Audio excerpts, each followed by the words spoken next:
¿Cómo están?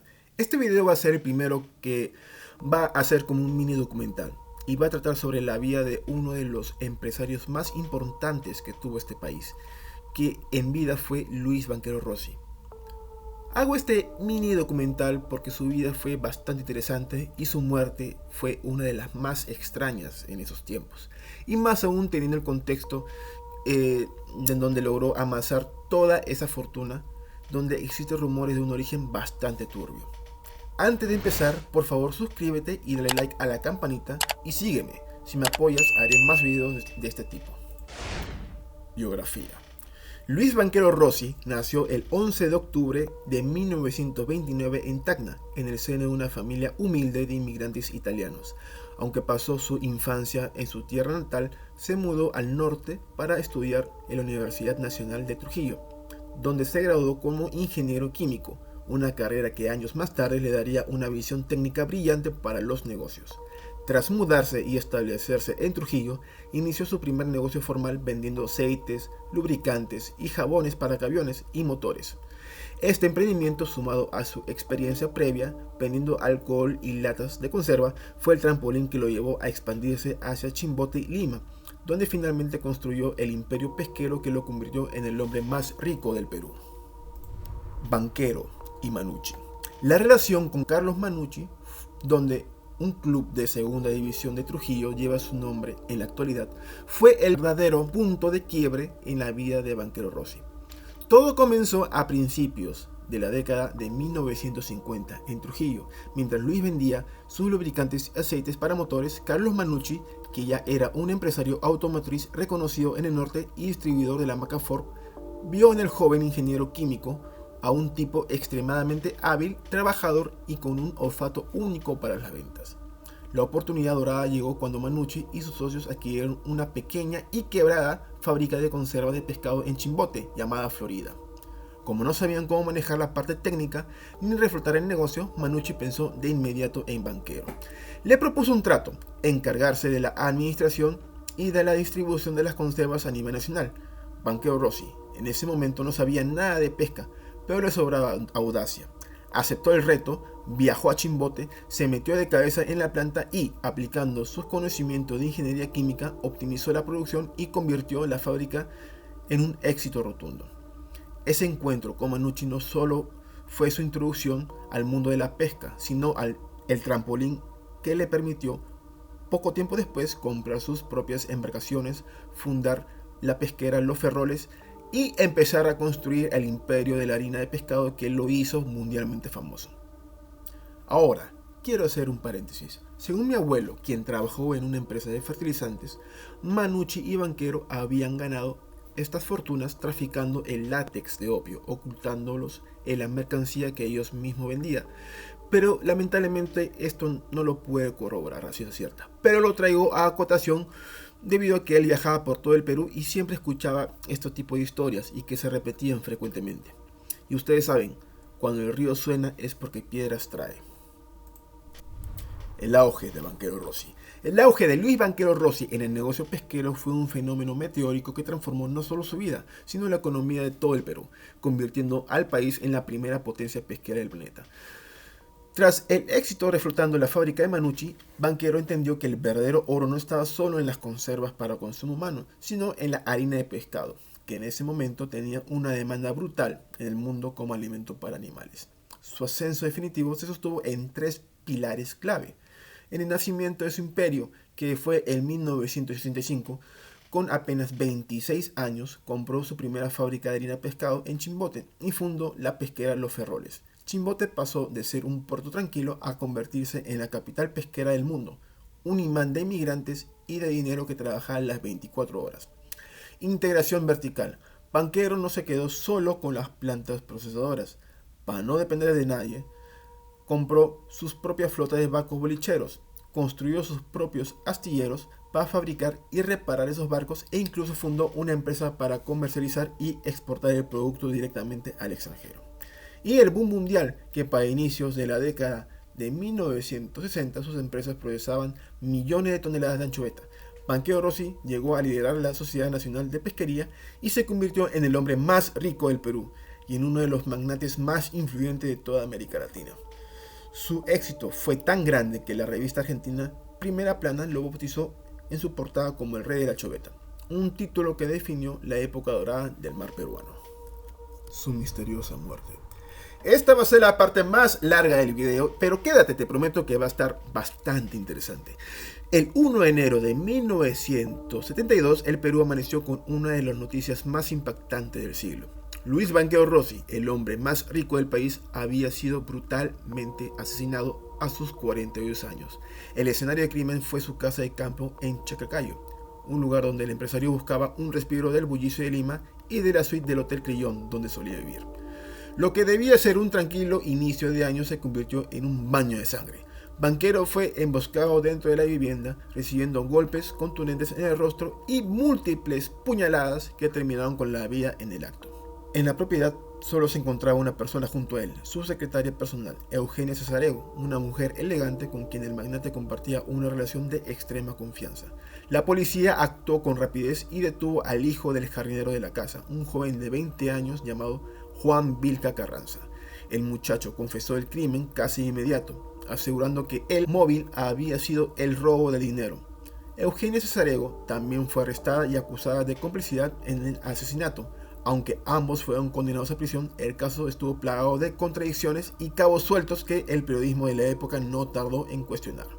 La versión oficial de un simple robo doméstico nunca terminó de encajar para la opinión pública. Juan Vilca era un hombre menudo de apenas 1,5 metros de estatura, mientras que Banquero Rossi medía 1,8 metros y era un hombre robusto y de carácter fuerte, por lo que parecía imposible que el muchacho pudiera someterlo y matarlo sin ayuda.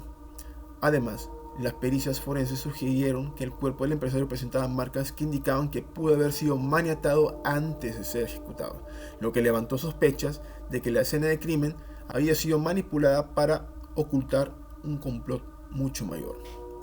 Debido al inmenso poder económico-político del Rey de la Choveta, su muerte dio pie a teorías conspirativas que persisten hasta hoy día. Una de las más famosas señalaba una conexión nazi, afirmando que Banquero colaboraba con cazadores de recompensa para capturar a Klaus Barbie, el criminal de guerra alemán que se ocultaba en la región, y que su asesinato fue una represalia.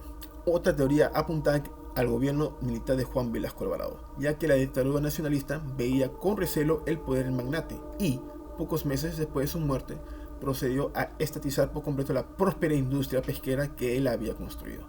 Aunque Vilca y Cesarego salieron libres por indultos años más tarde, el misterio sobre quién ordenó realmente apagar la vida del Banquero Rossi se fue con ellos a la tumba. Teorías sobre su muerte. Sobre su muerte existen muchas conspiraciones. Como ya se mencionó antes, Juan Vilca apenas era un hombre que medía 1,5 metros de estatura, que pudo someter a un hombre de 1,80 m, y además era un distinguido karateca. Otra de las teorías que hemos hablado fue el móvil político, debido a que este acontecimiento sucedió durante el gobierno de Juan Velasco Alvarado, y además poco después de su muerte se estatizó todas sus empresas. Pero la teoría más interesante y más increíble fue su relación con los nazis. Friedrich Schwenn. Friedrich o Federico Schwenn fue uno de los personajes más oscuros de la Segunda Guerra Mundial y de la posguerra en el Perú. Pasó a la historia por ser el cerebro financiero de la mayor operación de falsificación de dinero de la Alemania nazi y, posteriormente, un pilar clave en las redes de escape de criminales de guerra hacia Sudamérica. Fue el falsificador del pintor austriaco. Friedrich Schwenn nació en Alemania en 1906. Durante el Tercer Reich se unió a las SS y ascendió al rango de mayor. Su momento de gloria llegó cuando el régimen le confió la Operación Bernhard, un plan secreto para desestabilizar la economía del Reino Unido, inundando el mercado mundial con libras esterlinas falsificadas de perfecta calidad, fabricadas por prisioneros en campos de concentración. Schwenn se encargó de lavar y colocar ese dinero falso en el mercado internacional para comprar armas, joyas y financiar operaciones de espionaje. La Odessa. Ahora, para que se entienda el contexto de esta historia, quiero hacer un resumen de una organización bastante oscura llamada la Odessa. Odessa es el acrónimo en alemán que significa Organización de Antiguos Miembros de la SS. Fue una red secreta y clandestina creada a finales de la Segunda Guerra Mundial, con un objetivo muy claro: ayudar a los criminales de guerra a escapar de la justicia aliada y rehacer sus vidas en el extranjero, principalmente en Sudamérica. Los puntos clave para entender qué fue la Odessa son los siguientes. 1. Las rutas de las ratas, los Red Lines. La organización diseñó rutas de escape que salían de Alemania y Austria hacia España o Italia, especialmente Roma. Desde puertos como el de Génova, los fugitivos se embarcaban hacia América del Sur. Para lograrlo contaban con una red de complicidades que les proveía de pasaportes falsificados, muchos de ellos emitidos de forma legítima pero con nombres falsos por la Cruz Roja Internacional, y visas de entrada. Sudamérica fue el refugio perfecto debido a que varios gobiernos de la época, especialmente el de Juan Domingo Perón en Argentina, mostraron simpatía por el régimen o interés de captar ingenieros, científicos y militares alemanes. Países como Argentina, Brasil, Chile, Bolivia y Perú se convirtieron en los hogares definitivos de personajes nefastos que cambiaron de identidad. Para operar las casas de refugio, los sobornos a funcionarios y los pasajes de barcos, Odessa utilizó el oro del régimen y millones de divisas extranjeras que las SS habían saqueado de los bancos europeos y de las víctimas de la solución antes de la caída de Berlín. Cabe recalcar que la Odessa fue financiada a espaldas del pintor austriaco, lo que significa que nunca supo de esta operación, ya que sus comandantes sabían que iban a perder la guerra y por lo tanto estaban buscando la forma de escapar. La huida de Schwen y la Odessa. Con la caída de Alemania en 1945, Schwen fue capturado por el ejército de Estados Unidos, pero logró comprar su libertad entregando valiosa información y oro oculto, utilizando pasaportes falsos del Comité Internacional de la Cruz Roja y la ruta de escape de la organización. Huyó hacia Sudamérica. Tras un breve paso por Argentina, se estableció definitivamente en el Perú en 1948, bajo la identidad de Federico Schwen, obteniendo la nacionalidad peruana. Y luego vivió en Chaclacayo, instalado en una cómoda residencia en ese lugar. Schwen aparentaba ser un pacífico hombre de negocios, pero en realidad operaba como un nexo de inteligencia internacional y el tráfico de armas de la región. Su casa se convirtió en un refugio para otros fugitivos del régimen, que transitaban entre Perú y Bolivia. Entre ellos se encuentra el sanguinario jefe de la Gestapo, Klaus Barbie, conocido como el Carnicero de León.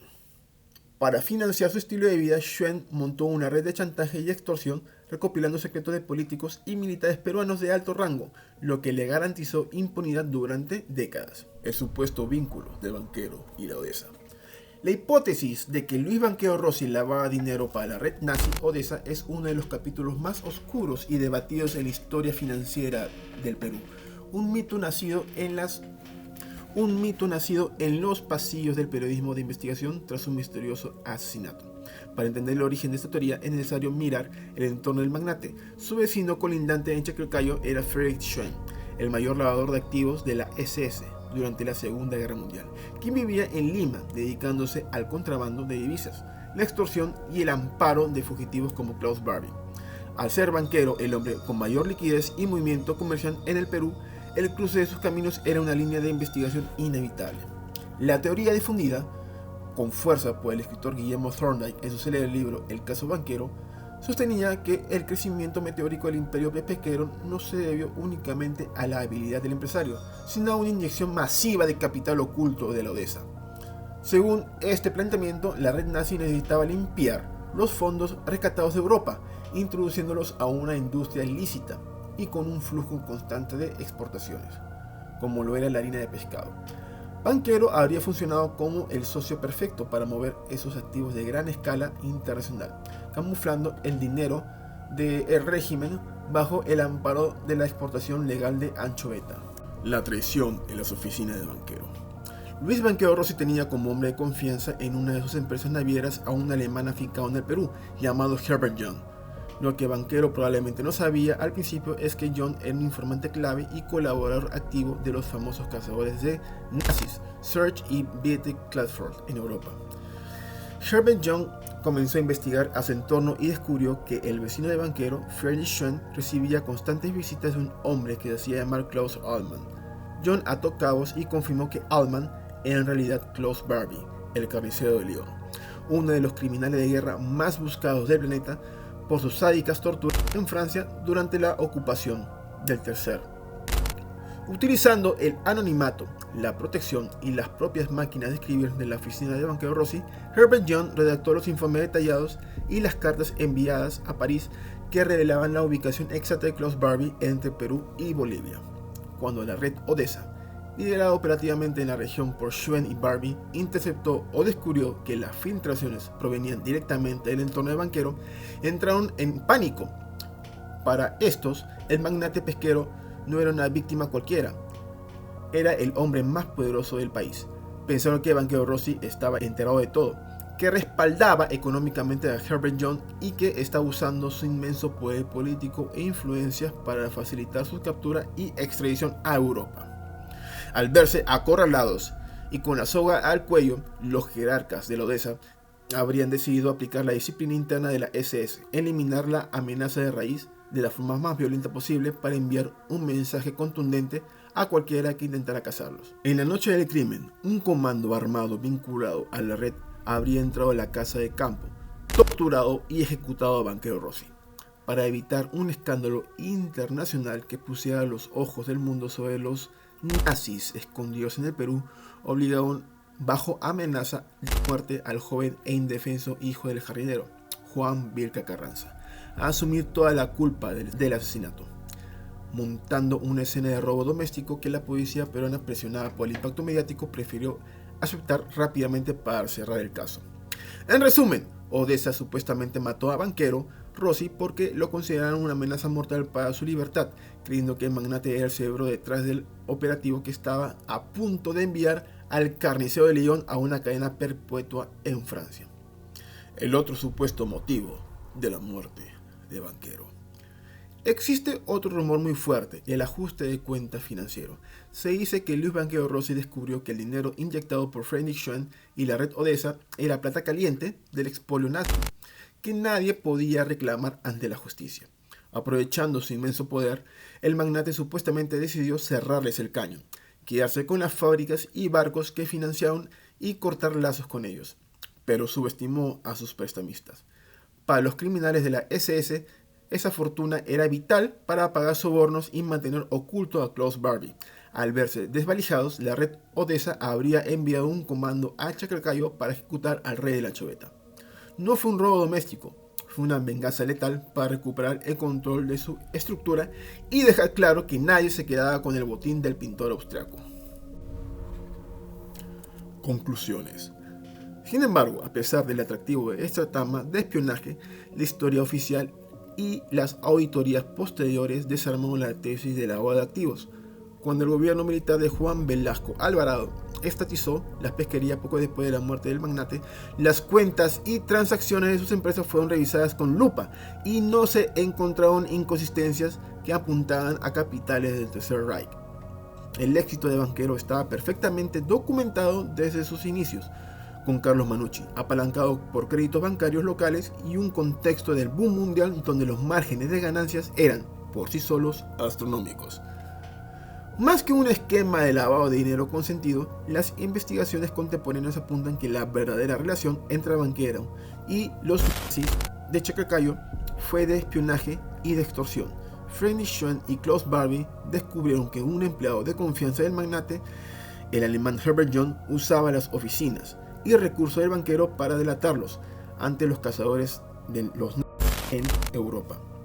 La sospecha de que el rey de la Anchoveta pudiera estar financiando o permitiendo este rastreo fue lo que realmente desencadenó la violenta represalia de Odessa en su contra, convirtiendo el mito del lavado de dinero en una perfecta cortina de humo para ocultar un crimen político internacional. Pero aunque se haya supuestamente comprobado que el dinero de banquero era dinero limpio, siempre me quedará la duda.